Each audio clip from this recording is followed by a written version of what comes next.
জাপানে summer vacation চলতেছে। আমি আর ইমরান ভাই হলো আসছি একটা দোকানে যেখানে আপনার ফ্রুটস আপনাদেরকে দেখাই।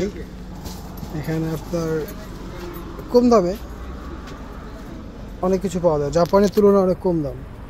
ওই যে এখানে প্রায় 10 কেজি সমান আলু আপনার 680 ইয়েন, কোনো সমস্যা নাই। যে পণ্য একটু নর্মাল হয়ে যায় সেগুলো আরও কম দামে বিক্রি করে।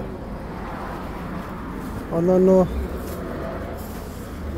এখানে সবাই কম দামে কেনার জন্য আসে, বিভিন্ন আমাদের কাইকুজিনের মতন ফরেনার যারা আছে।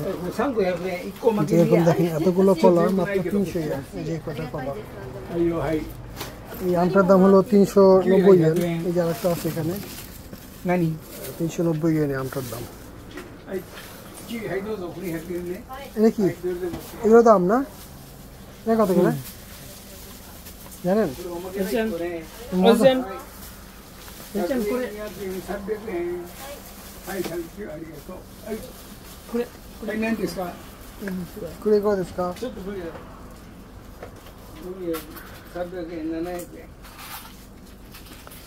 ছোট একটা দোকান দেখেন, এখানে দুজন অডিট করতেছে, মানে চাকরি করে। কত সেল ইম্পোর্ট, মানে কত টাকা মাল আসলো, কত টাকা মাল গেল, কত নানা হিসেবে ওই মানে ইয়ে আছে, ইয়াসুই আছে জাপানের তুলনায়।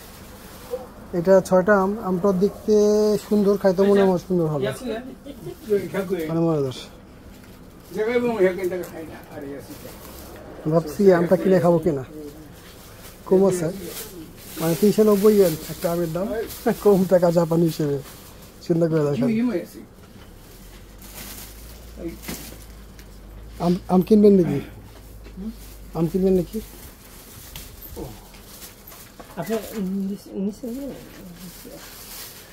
আমি নিলাম ডিম আর একটা মিষ্টি কুমড়া, যেটা আমার লাগবে। আর এই সবগুলো পেঁয়াজ মাত্র 600 ইয়েন। কিন্তু মানে সাদা, খারাপ না জাপানে যে পেঁয়াজ পাওয়া যায় সে তুলনায়, কিন্তু এত পেঁয়াজ দিয়ে কী করবো? ছোটো ফ্রিজ রাখার জায়গা নাই, আর পুনমো বাসায় নাই, এই জন্য আর নিলাম না। এই কত সুন্দর সুন্দর ক্যাপসিকাম আছে বিভিন্ন কালারের। বাংলাদেশে যে পণ্যের দাম বেশি, জাপানে সে পণ্যের দাম কম, মানে মেড ইন জাপান যেগুলো আর কি। কলাগুলো, এত কলা নিয়ে আমি কীভাবে খাবো? আর এই কলা তো আপনার ই কলা আর কি, যে সবজি কলা, সবজি কলা না, ফ্রিজে রাখলে অবশ্য অনেক। কিন্তু এটা একটু, আমি সেদিন নিয়েছিলাম যেখান থেকে আমি গাজী ভাই, নেওয়ার পরে পাইকে গইলে পড়ে যেতেছে, এরকম অবস্থা। না আমি সকাল বিকাল খাওয়া শুরু করি, বুঝছেন? সকালবেলা খাওয়া শুরু করে দেন।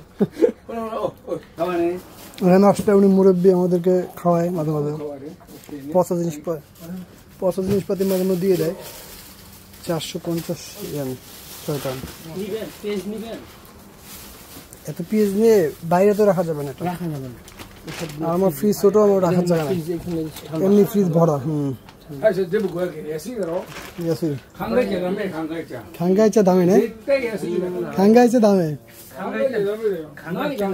উনি বলতেছে চিন্তা করা দামে, চিন্তা করা যাবে না, চিন্তা না করে নিয়ে যান। প্রচন্ড মানে সে বড় আকারে সেলস বানানি, একা চালায়, দুজন দেখেন ওখানে ম্যানেজমেন্টের জন্য আছে, মানে প্রোডাক্ট ইন আউট সব হিসাব নিকাশ করার। আর নেওয়ার কিছু আছে এই পেঁয়াজ দিয়ে, এটা অনেক অবস্থা, মানে অনেক খালি এখানে। এটা কারো কম দিলে নিয়ে যেত, পেঁয়াজের এই ঝুড়িগুলো, এইগুলো রেখে খাওয়া যায়। হ্যাঁ, কিন্তু এতগুলো নিয়ে কি করবো? মানুষ কম তো। আমি দেখাই থাকি, আমার আপনার এখনো পেঁয়াজ হয়েছে, গত মাসে যে নিছে, এখন এই পেঁয়াজগুলো কত বলছে?